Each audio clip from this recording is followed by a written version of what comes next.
해결이 아닌 연결이 중요합니다 라는 제목하에 함께 은혜 나누겠습니다. 우리는 증상만 잠시 없애주면 만족합니다. 그래서 이렇게 마약성, 스테로이드 그런 것을 당장이라도 쓰고 싶어 하죠. 왜냐하면 잠시라도 통증이 없는 게 낫다고 생각하니까요.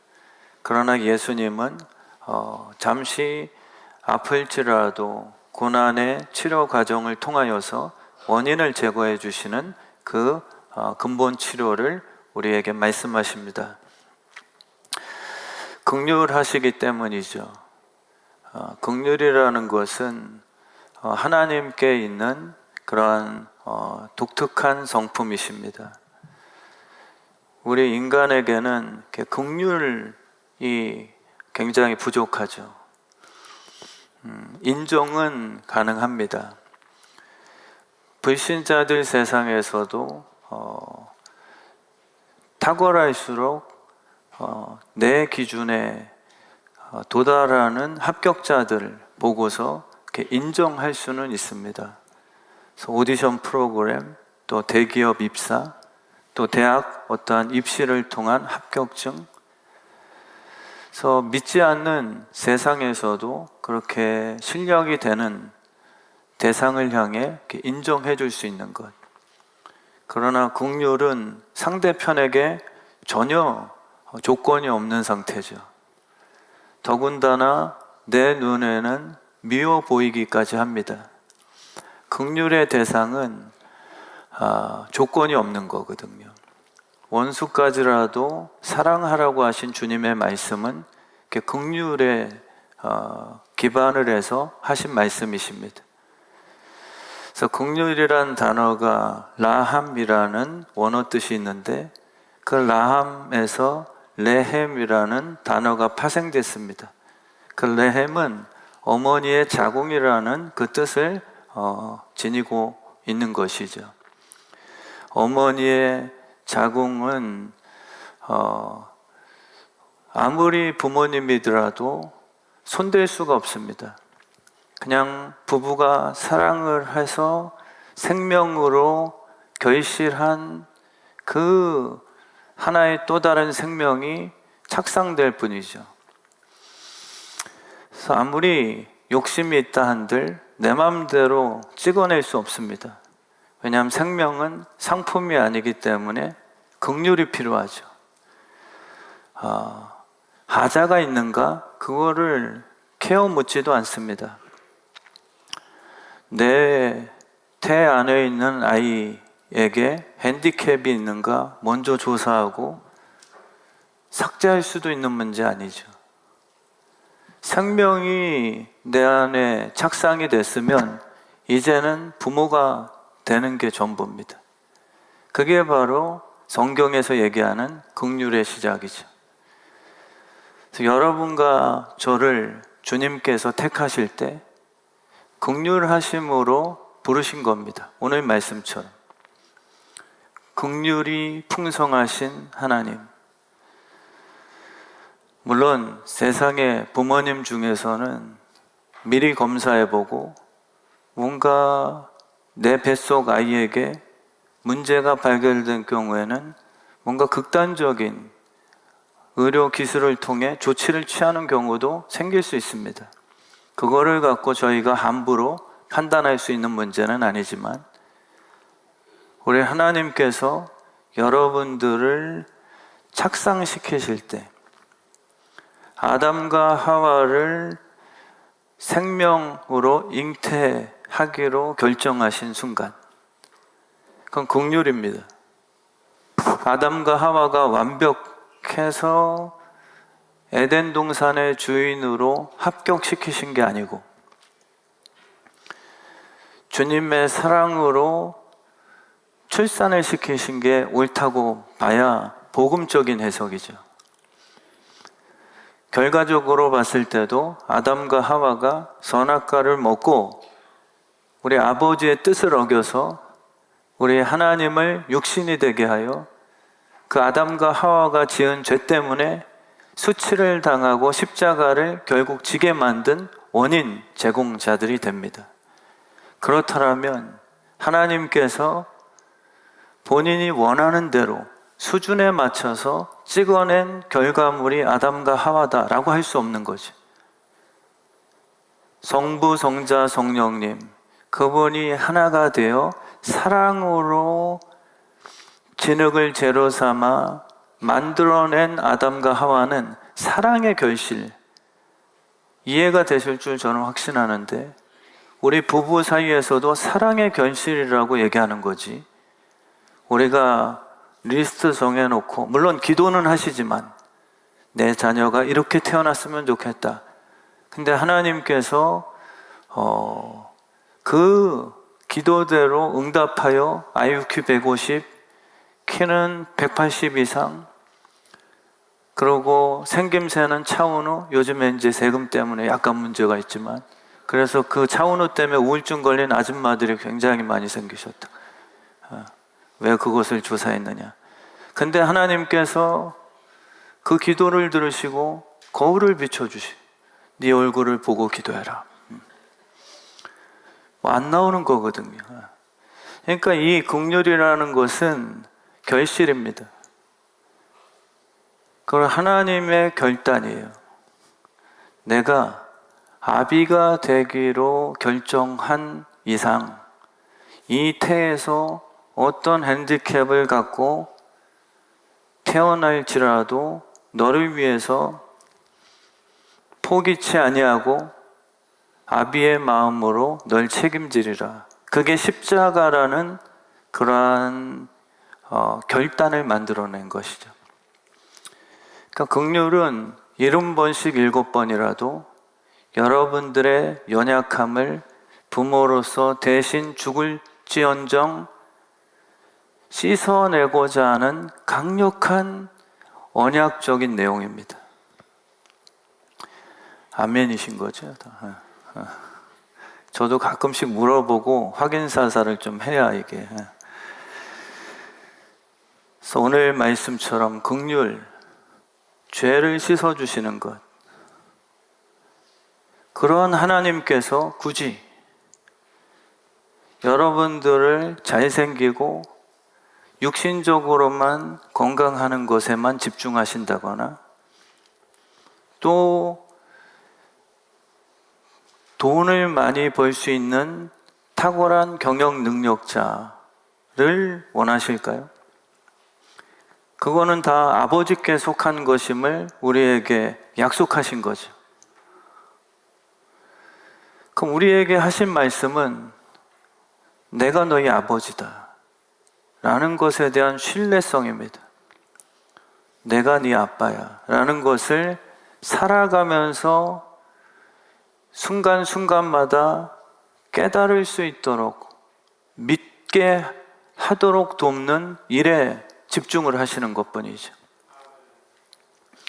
오늘 말씀도 그냥 일어나 걸으라, 이게 더 쉽냐, 죄를 사해주는 그 선포가 더 쉽냐의 싸움이거든요. 예수님의 관심은 그냥 일어나 걸으라, 건강한 사람, 건강한 자녀, 그게 최종 목적이 아니거든. 죄가 끊어진 그 자유로운 자녀를 만들고 싶어 하시는 것입니다. 그 형식이라는 것은 굉장한 파워를 지니고 있습니다. 형식적. 형식이 없는 것도 문제지만 내용이 없이 형식만 회치라는 그 종교인들, 주님은 늘 경계하셨죠. 왜냐하면 그 형식적인 종교가 지닌 강력한 누룩과도 같은 전염성을 주님은 너무 잘 알고 계셨기 때문에 허영심이 퍼져갑니다. 바리새인들, 서기관들 외식이거든요. 외식적. 근데 그 형식은 또 다른 형식의 성형의 목을 매는 그 교인들을 또 만들어 양산해내죠. 사울이라는 겉모습만 화려한 종교 연예인을 보게 하여서 순진한 교인들을 마음을 흔들어 나도 저 사울처럼 외적으로 좀 칼을 대어서 잘생겨지고 싶어하는 욕구를 집어넣어 주는 것입니다.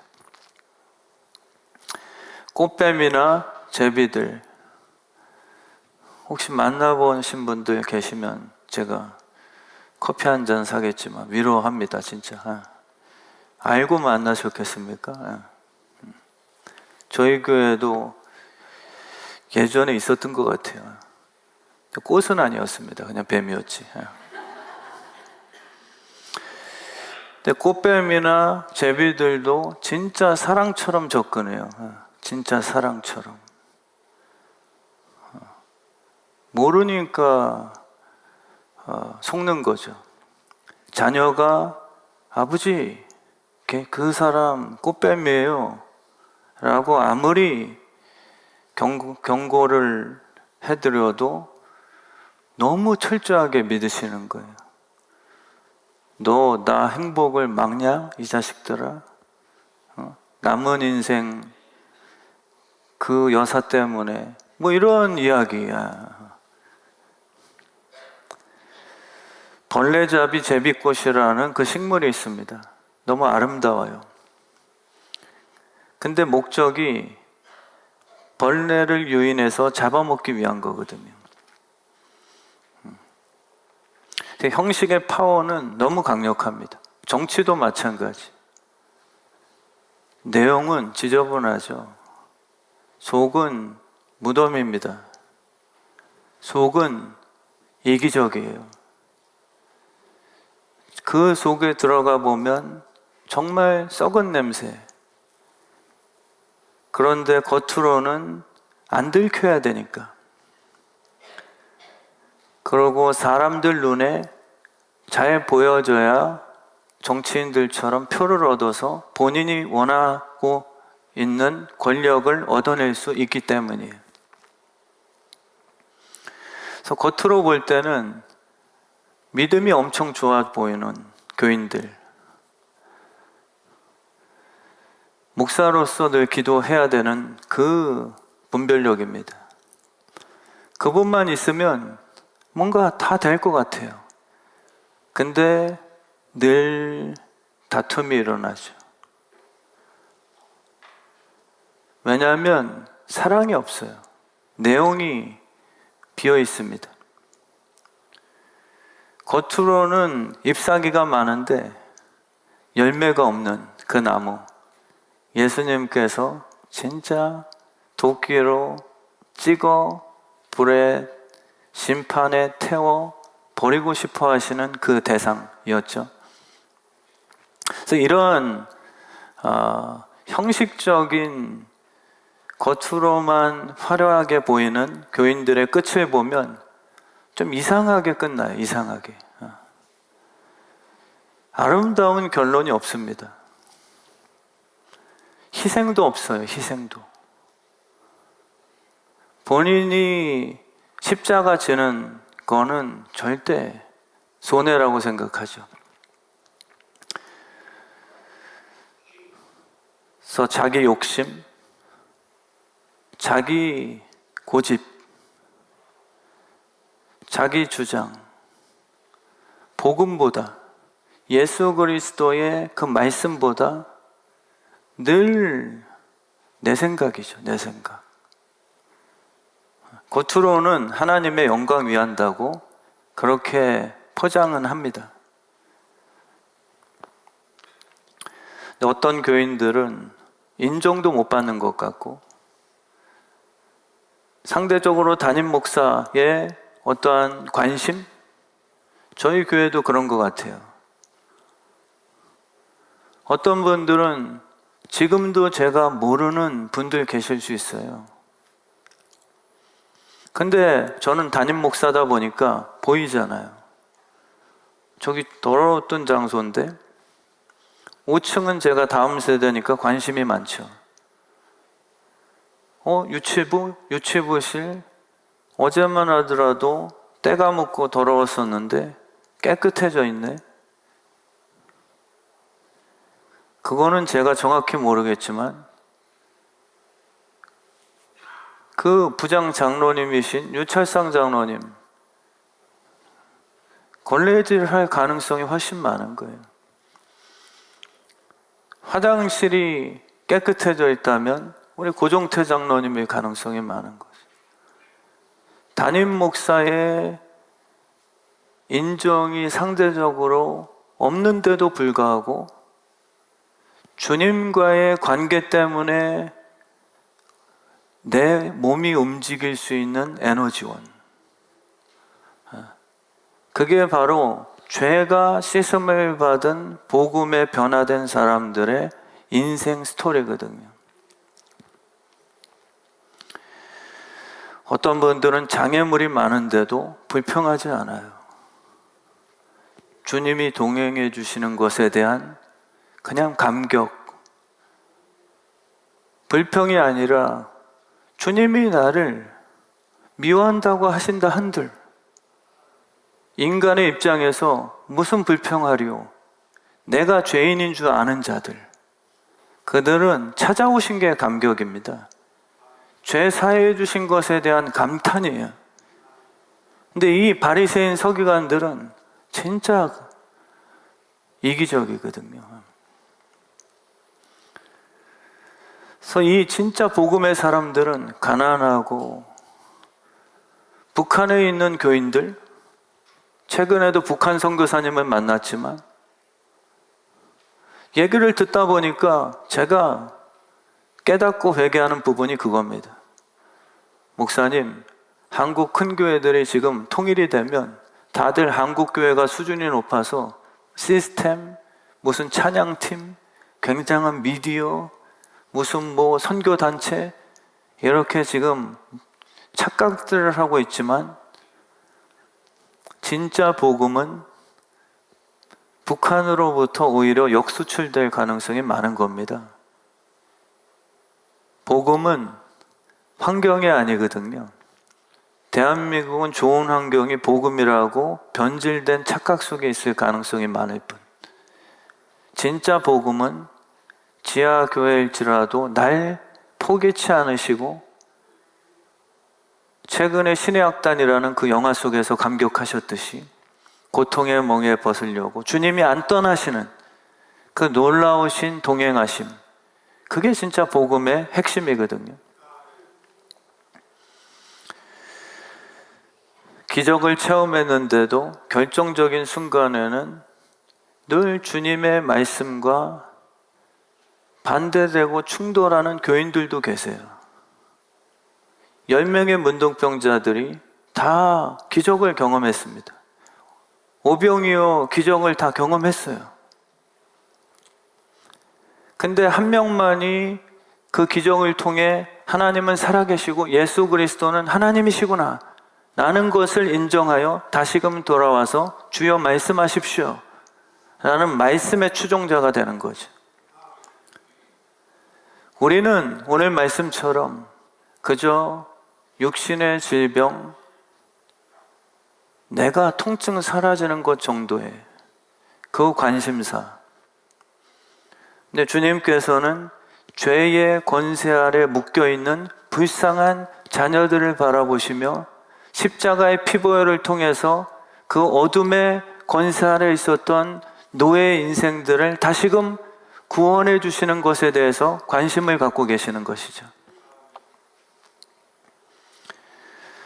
그래서 이 서기관 바리새인들은 예수님을 싫어합니다. 저도 제가 유치할 때, 지금도 역시 떨궈내야 될 이 마음속에 고질적이고 육신적인 죄성 아직도 많이 남았습니다. 그러나 감사한 것은 주께서 그걸 아시고도 저와 함께 살아가시며 단번에 다 띄워주심은 아니지만 순간순간에 성숙해 하시는 걸 기대하고 살 뿐이죠. 근데 정말 그 바리새인들은 예수님을 죽이고 싶어요. 그리고 저도 어떤 교인을 만나면 잘 안 통합니다. 말로 이렇게 좀 구워 삶으려고 해도 안 구워지는 종류들이 있어요. 잘 안 구워집니다. 그리고 그분들은 성령의 불로만 구워져요. 아무리 아첨을 해도 돈 때문에 휘둘거리지 않는 고집쟁이가 아니라 믿음의 용사들이 계세요. 목사인 저도 배워야 될 점이겠죠. 그런 분들 계시잖아요. 조금만 부추겨주면 그냥 뚜껑 열렸다가 닫혔다가 기분이 업됐다가 막 인정 욕구에, 그게 서기관 바리새인들. 그러니까 늘 외식에 신경 쓰죠. 그런 분들은 정말 축복이 아니라 정말 인간적으로 인정을 해줘야만 만족을 얻게 되는 그러한 육신의 종자들입니다. 근데 예수님은 안 통하거든요. 예수님은 중심을 보신대요, 자꾸. 네 마음속에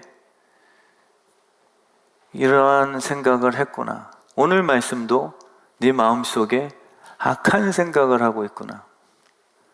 겉으로는 하나님 왜 누가 죄를 씻어주십니까? 라고 거룩하게 지금 목소리 깔아가지고 얘기하고 있지만 주님께서 딱 지적하셨죠. 네 속에 나를 향해 참남하도다 라고 생각하고 있는데 그게 네가 지금 욕하고 있는 대상이 하나님 본체시다. 그러니까 이 서기관 바리새인들, 종교인들은 예수님이 나타나시면 너무 싫은 거예요. 알러지 반응 일으킵니다. 그냥 예수님, 우리가 차려놓은 제사상 요 정도 수준이면 밥이나 좀 얻어 먹으시고 이 돈 갖다 안 됩니까? 이 정도 받아 챙기셨으면 그냥 좀 사정 봐주시고 통과시켜 주십시오. 이거를 그들은 원해요. 우리의 행위, 이 정도면 된 거 아닙니까?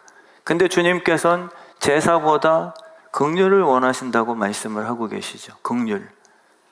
은혜라는 것은 자격되는 자에게 부어주심이 아니라 필요합니다라고 강청하는 자에게 흘려주시는 놀라운 하늘의 선물이거든요.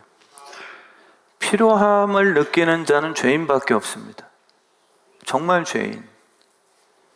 내 마음이 죄인. 주님의 은혜가 필요합니다. 그들에게 예수님은 너희 때문에 내가 이 땅에 온 필요성이다. 건강한 자에게는 의원이 필요 없으니까. 서기관들은 자신들이 하나님의 말씀의 전문가라고 교만하며 착각을 합니다. 성경 지식 많이 아시는 분들 조심하십시오. 저도 신학을 했기 때문에. 목자, 1:1 양육자, 지식이 아닙니다. 성품이에요. 이 말씀은 공부하라 주신 것 아니라 예수 그리스도 우리 아버지의 성품을 알아가고 너희도 그 성품 안에서 하나가 되는 살아있는 그러한 우리에게 주신 진리의 말씀이죠. 그들은 지식은 많이 알았지만 정작 하나님 성품을 몰라요. 하나님을 알고 싶어 하지도 않습니다. 나를 알리고만 싶어 하죠. 그런 분들 계시잖아요. 목사인 저를 진짜 알고 싶어하는 분이 아니라 그냥 유명한 목사, 저는 뭐 거기에 속한 그건 아니지만 뭐 큰 교회들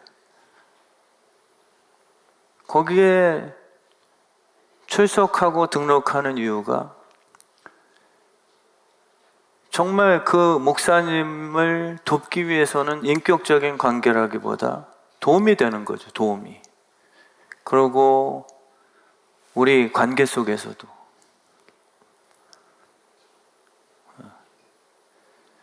질문을 하려다가도 이렇게 또 예민한 질문은 목회 잘 해야 되니까.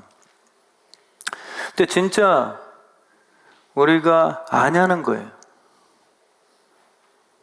생각보다 많은 분들이 하나님을 모르고 나만 알리려고 하는 율법주의자들, 나를 인정받고 싶어하는 그 욕심으로 가득 찬 종교인의 모습들이 지금 너무 많은 거예요. 하나님을 아는 지혜를 허락하소서. 하나님을 아는 것. 하나님은 우리 박연숙 권사님을 사랑하십니다. 배창렬 집사님을 진짜 사랑하십니다. 근데 우린 잘 몰라요. 우리는 알고 싶은 게 뭐냐면 도와줄 거예요? 안 도와줄 거예요? 하나님 도와주시는 분입니까? 안 도와주시는 분입니까? 요번 사건, 요번 문제 터졌을 때 도와주실 겁니까? 하나님은 이럴 때 해결자신가 아닌가? 이 부분만 알고 싶어 하죠. 근데 하나님은 진짜 우리에게 나를 알라고 하시는 그 간절한 요청은 너희를 향한 사랑이다. 그분의 성품을 알기 원하세요.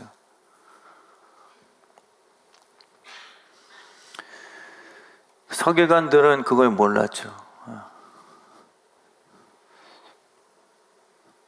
차은우가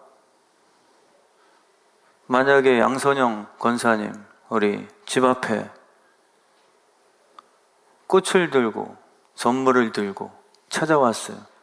차성태 차버려. 우리 권사님의 소문 듣고 내가 일방적으로 마음이 싹 텄어요.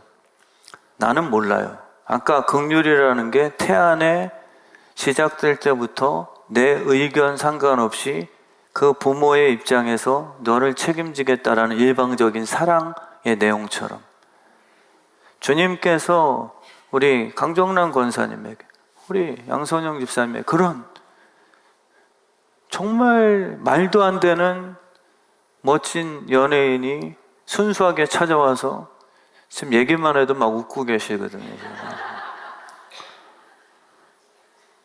밖에서 문을 두드리고 있는 거예요. 그때 안 놀라시겠습니까?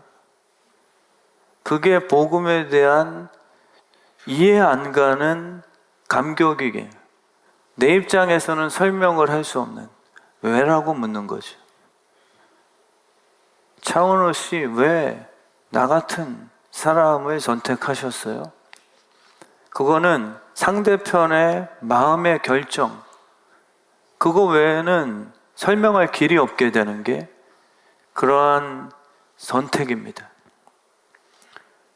그래서 이 복음은 감격인 거예요. 성경에도 보면 우리가 부르는 찬양에도 주 예수 대문 밖에 서서 두드리면서 내가 열어줄 때까지 오영숙 권사님을 두드리고 계신 거죠. 그리고 주님께서 거룩한 신부라고 왜 저를 선택하셨어요? 그게 사도 바울의 질문이었거든요. 나 같은 죄인. 근데 우리 주님께서는 사랑의 이유가 있냐? 그게 그분의 정답이었죠. 정답. 그걸 모르는 거거든요.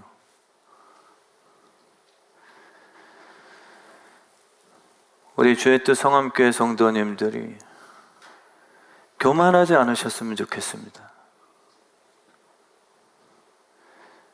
내게 조건이 있다고 생각하면 우리는 우쭐대요. 천국이라는 장소는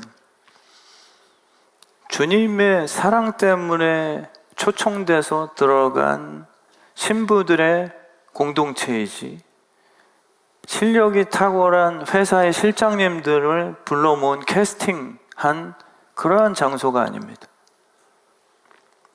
그래서 마귀는 패밀리를 싫어해요. 죄사함을 받은 주님이 사랑하는 그 가족 공동체를 너무 미워합니다. 실력이 안 되는 것 같은데 사랑은 더 받는 게 천국이거든요.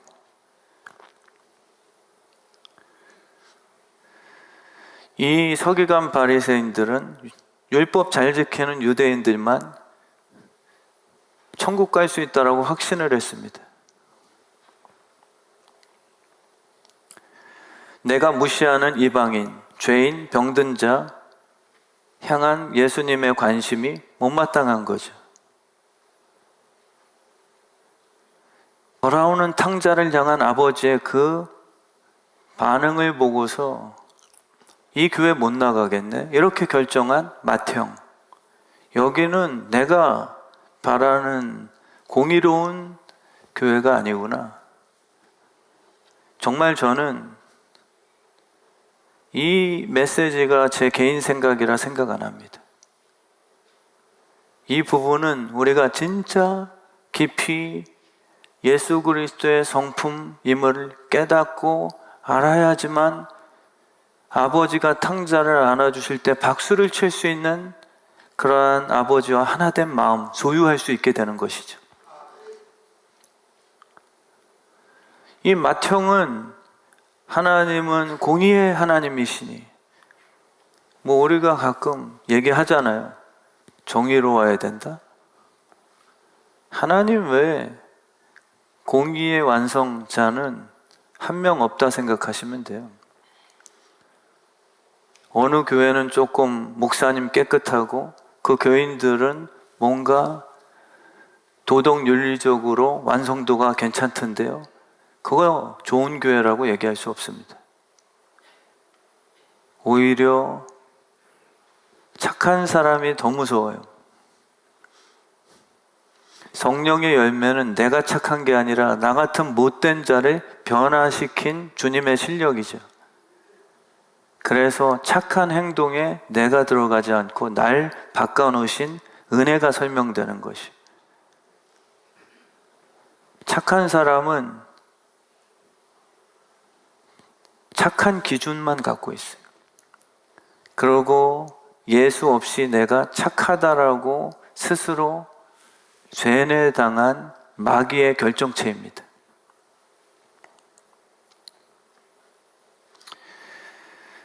그래서 예수님께서는 죄인에게 관심을 가지시죠. 그래야 우리 교회는 탕자가 돌아올 때 잔치를 벌일 수가 있어요. 우리 저 담임 목사는 저런 인간을 받아주네. 중풍병 걸린 자, 혈액병 걸린 자는 수용하면 안 됩니다. 그 당시 유대교 원칙상으로는 부정한 자이기 때문에 깨끗함을 위해서 그들을 걸러내야 마땅하죠. 근데 복음을 알고 있었던 이 중풍병 환자의 친구들은 예수님이 어떠한 일을 하시는지를 너무 명확히 알고 있었던 거예요. 근데 이 서기관 바리새인들은 하나님을 오해했죠. 외식으로 잘 차려입은 무슨 드레스 코드인 마냥 그렇게 착각을 했습니다. 마치 식당에 매니저를 불러다가 뭡니까? 여기 수준 이렇게 떨어졌어요? 반바지에 슬리퍼 신고 온 저 손님 뭡니까? 오늘 여기 나 마지막 식사 될 거예요. 이것과 똑같은 거예요. 서기관 바리새인들은 내가 봤을 때 외적인 수준이 되지 않고 스펙에 미달되는 그러한 중풍병 환자들은 드리면 안 된다고 그렇게 제한을 둔 거예요. 근데 중풍병 환자의 친구들은 복음을 믿으니까 지붕을 뚫어버리죠. 예수님과 도킹을 시키면, 커넥션을 시키면 이 친구가 어떻게 변화될까? 우리가 바라는 깨끗함이 아니라, 세련됨이 아니라 주님의 은혜로 인해서 맑아지고 정화가 되고 지혜가 임하고 새로운 피조물이 되는 그 복음의 결과에 대해서 이 중풍병 환자의 친구들은 너무 확신한 거예요. 그래서 이 세상 종교는 우리를 받아주지 않을 거지만 저 예수 그리스도에게 어떻게든지 지붕을 뚫고라도 잠시 욕을 먹을지언정 그분과 연결만 시켜놓으면 이 내 친구는 더 이상 구걸 안 해도 될 것이다. 종교는요, 희망이 없습니다. 금수저는 금수저예요. 그러나 복음은요, 선택되기만 한다면 흙수저에서 금수저로 정금처럼 바뀌는 그분의 놀라운 기적의 손길이 나타나는 거죠. 우리 주의 뜻 성함교회 성도님들이 이런 친구의 복음적인 간절함이 회복되길 진심으로 축원합니다. 너는 우리 교회에 들어올 수 있어가 아니라 저희 교회는 영어 이름을 가진 분들이 많거든요. 그래서 여기 수원제일교회, 용인제일교회 목사님들 친한데 아니 무슨 주의 뜻 성함교회는 용인 신갈에 있으면서 무슨 이민교회야? 막 저한테 막 그래. 뭐 캐서린 집사님이라고 우리 제가 막 소개시켜줬거든. 제임스, 뭐 에드워드 선교사님, 전 데이빗이에요. 뭐 제가 다윗입니다. 근데 정말 저희 교회가 좋은 교회 되기 위해서는 예수 그리스도의 보혈로 씻겨진 정직한 죄인들로 가득 찬 그게 예배가 나오거든요. 예배가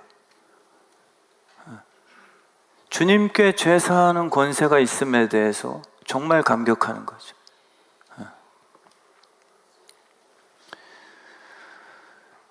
복음은 내가 잘나지는 게 아니고요, 정말 나를 사랑한다는 주님의 고백이거든요. 근데 내 지금 처지가 사랑받을 만한 시기가 아닌 거예요. 세상은 성공해야 좋은 짝을 만날 수 있게 된다는 세속화죠. 근데 복음은 신랑이 상대편에 대해 시기적으로나 그 어떤 꼴을 바라보고 돌아오는 탕자의 모습, 지금 가늠하다 걸린 수치스럽고 형편없는 순간, 그런 어떠한 조건과 환경을 따지지 않는, 그리고 상대편을 내 안에 타오르는 진실한 복음적 사랑으로 네 인생을 변화시켜 줄 수 있다는 그 아버지가 내게 허락하신 권세, 그걸로 주님은 이 땅에서 일을 하신 거잖아요.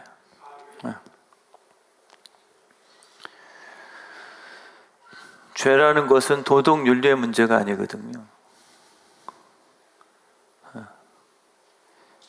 죄라는 것은 분리입니다. 분리. 죄는 하나님과의 분리예요. 그 분리 속에서 나타나는 증상들. 그래서 우리 주님은 증상 해결자가 아니라 연결시키러 오신 그 참 목적을 깨닫게 해주시는 거죠. 이 시간에 다시금 예수 그리스도 은혜와 연결되시면 다양하게 나타났던 죄의 증상들은 반드시 멈추게 될 줄 저는 확신합니다. 주님은 우리와 함께 하신다고 약속했거든. 우리가 먼저 요청한 거 아닙니다. 주님이 우리와 동행하세요. 함께라는 게 신비스럽거든요. 성경적인 함께는 세상적인 함께라는 개념과 너무 달라요. 우리 정경호 집사님과 조정란 집사님 얼마 동안 함께 사셨어요? 2년? 아직도 신혼 같으시길래 역시 2년밖에 25년. 근데 진짜 나 외롭지 않고 남편 정경호를 통해 함께라고 느꼈던 시간을 솔직하게 다시 한번 계산한다면 몇 년인 것 같으세요? 25일? 그러니까 함께라는 게 신기합니다. 함께해서 아파요. 교회라는 공동체도 함께 지어져 가네 굉장히 자주 쓰는 단어인데 나 때문에 상대편이 힘들어요. 그래서 차라리 함께 하지 말아야 하지라고 결정해서 공동체가 무너지기도 하는 거죠. 근데 하나님의 꿈은 함께입니다. 성부, 성자, 성령 우리가 하나인 것처럼 저희들도 하나 되게 만드는 것이 기독교의 최종 목표거든요. 포기하지 않으실 거예요. 저 때문에 제 아내가 어려움 겪었겠죠. 우리 인생의 함께는 짐입니다. 마귀가 그렇게 우리 조정란 집사님 웃으면서 지금 짐 맞아 막 이렇게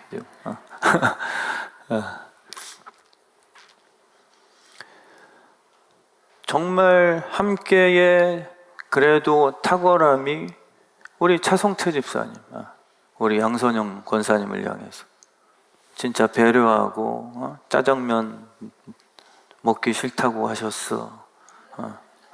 우리 아내 때문에. 뭐 이 정도 수준? 그러나 성경 속에 함께라는 것은요, 오직 예수의 100% 희생으로만 그 음란한 여인이 회복되는 복음의 영향력을 뜻하는 거예요. 우리 인생은 센 사람이 함께 있을 때 컨트롤을 하죠. 그리고 코로나에 걸린 자가 함께 있을 때 부정적인 증상 아픔을 전달시키는 게 인생의 함께예요. 혈류병 걸린 여인이 함께하면 나도 부정해지는 거. 그러나 예수님의 함께는 이제 역전된 거거든요. 그분이 우리에게 함께 하신다는 그 참뜻은 이제 너희들을 책임진다는 복음의 선포입니다. 율법은 더해 부담을 주죠. 복음은 너희가 할 수 없는 것을, 죄를, 너희의 연약함을 채우라여 승리케 하겠다는 함께의 선포입니다. 그러니 마귀가 이 함께를 무너뜨리고 싶어 하죠. 여러분이 그 주님과 함께한 증인들이 꼭 되어주셔야 됩니다. 어떻게 그렇게 인생 행복하게 역전되셨어요? 라고 물을 때 내 신랑 되신 예수 그리스도 그분과 함께하니 이렇게 인생 변화됐습니다 라고 담대히 선포해야 되는 것이죠. 제 아내도 그렇게 얘기하더라고요. 나보다 목사님이 며칠이라도 더 늦게 천국 가야 돼요. 내가 먼저 죽은 다음에. 비웃음은 건강에 해롭습니다. 로맨틱한 거예요.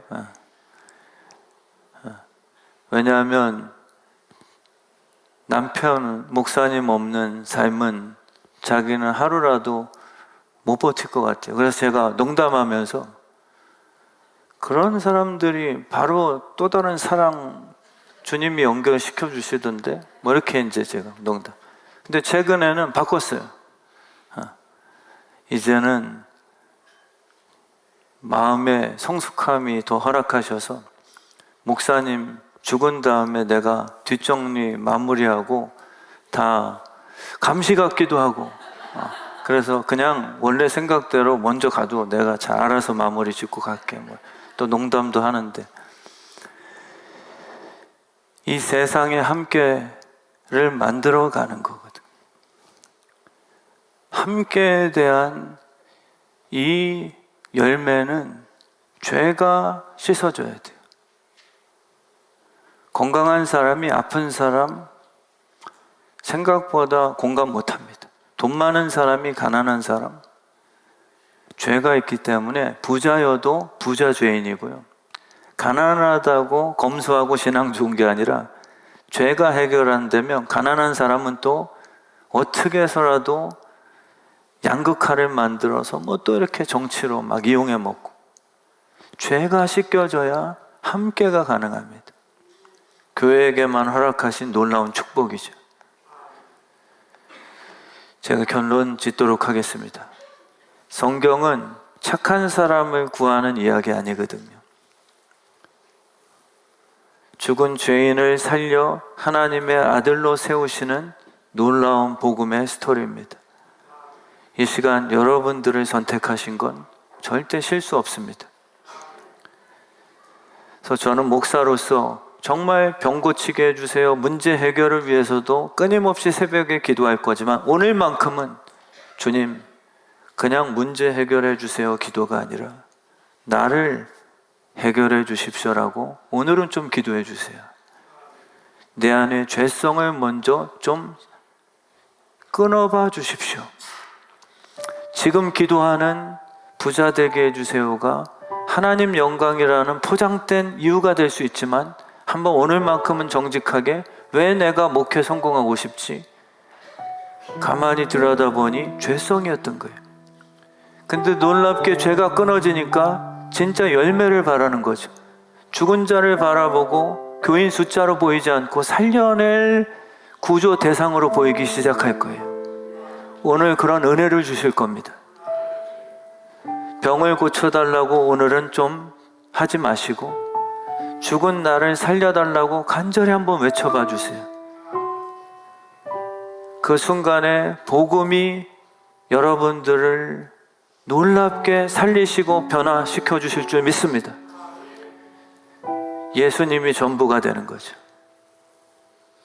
예수님이 없어도 내가 건강하고 부자만 되면 탕자처럼 아버지 떠나서라도 행복할 수 있다는 착각을 이제 좀 끊어주시고 죄가 씻음받은 돌아온 탕자가 되어서 아버지랑 함께 남은 인생은 죄인이 아니라 의로운 마음, 착한 생각으로 그 풍성하신 아버지의 모든 상속인으로서 그분과 더불어서 생육하고 번성하고 무엇을 먹을까 입을까 마실까 염려하는 이방인들이 아니라 이제는 아버지께서 풍성히 채워주시되 나도 나를 통해서 선교지와 이 지역에 어떻게 하면 더 먹일 수 있을까라는 오병이어를 손에 든 하나님의 아들로서의 축복의 통로로 살아갈 수 있게끔 되는 하나님 꿈을 주십시오.